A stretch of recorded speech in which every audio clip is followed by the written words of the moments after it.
சொல்லுக்கும் அர்த்தத்துக்கும் தூரங்கள் கிடையாது. சொல்லாத காதல் எல்லாம் சொர்க்கத்தில் சேராது. எண்ணிக்கை தீர்ந்தாலும் முத்தங்கள் தீராது. எண்ணிக்கை பார்த்தாலே முத்தங்கள் ஆகாது. அனுபவமோ என் வீட்டு தோட்டத்தில் பூவெல்லாம் கேட்டுப்பார். என் வீட்டு ஜன்னல் கம்பி எல்லாமே கேட்டுப்பார்.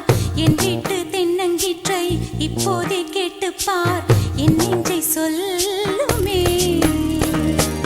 உன் வீட்டு தோட்டத்தில் பூவெல்லாம் கேட்டுப்பார். உன் வீட்டு ஜன்னல் கம்பி எல்லாமே கேட்டுப்பார். உன் வீட்டு தென்னங்கீற்றை ஒவ்வொன்றாய் கேட்டுப்பார். என் பேர் சொல்லுமே.